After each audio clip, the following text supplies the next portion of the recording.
Montreal has been red hot since Didier Drogba has been signed.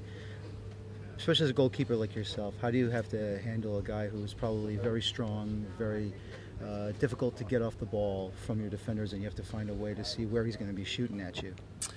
They're all going to be tough from here on out, but that's okay. That's the position that we're in. It's a position that we want to be, but we're still contending for stuff. As we look over the last 30 games, we found the consistency that's necessary, not only defensively but offensively, to be in the race. And now as we're in the thick of it, we understand that there's a certain added variable of pressure.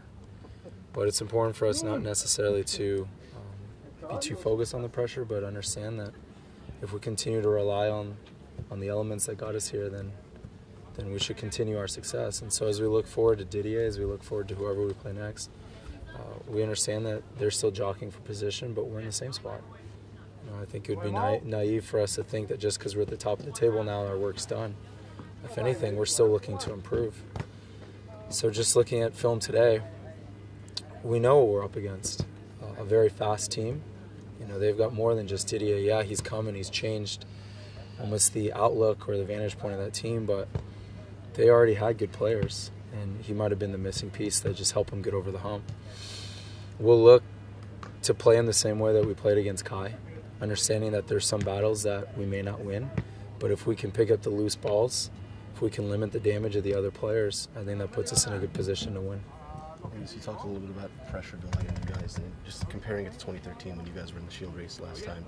You had, it was the first time you guys were in contention to win a piece of silverware. You've got it this time. Is it more pressure because you're in the driver's seat this time where you weren't last time, or is it less pressure because that you've had that Shield already? I don't think the pressure exists from that previous run. The reason I say that is because there's only a few guys here from that run, so it's not like we can look at that precedent and even reflect on these emotions because a lot of these guys weren't here. I think what we're doing now is something new, but with that being said, we understand that the target's on our back. Obviously, we're in the driver's seat, like you said. But Jesse's done a good job of keeping our minds focused on what we need to accomplish and what we need to be focused on. And I think as long as we continue to focus on our game, on executing the game plan that we continue to preach since week one, there's no reason for us to even be deterred thinking that we can't accomplish what we set out to do. So yeah, the supporters conversation continues to get louder, and the supporters shield conversation continues to get louder, and we know that from the very beginning we drew out that we wanted to finish 1 and 2 in the conference. We wanted to avoid that play-in game. So as long as we continue to do the things that we've done well, with the idea that there's still some things we can improve on, and if we can improve those well, then I think we're in a great position. So looking down at these last 4 games, we can't overlook any one of them. But with that being said, we also can't be too focused on any specific one. I think the next one is the most important, and we'll just go from there. You just saying before Montreal, Toronto, they're still jockeying for position. Yeah. And then after those 2 games, you're going to be, last home game will be against Philadelphia, and the last game of the season, the regular season will be Chicago, and they're out. And how much more difficult will it be to face teams that have been already below that playoff line?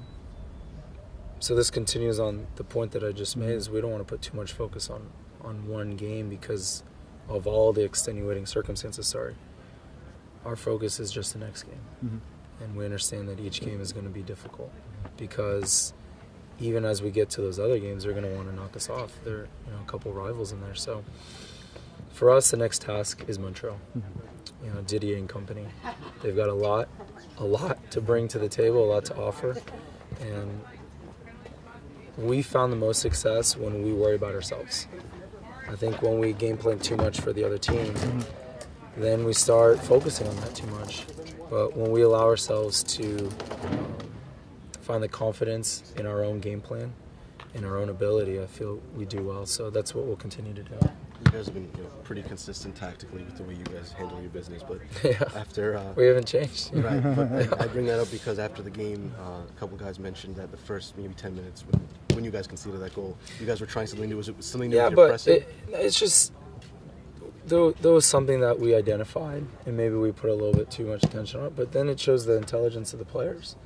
you know, it's not like Jesse says this is the way we're going to play and that's the end all be all. He still leaves room for interpretation for guys to be able to suss out what's going on. And the midfielders made a call. They made the right call.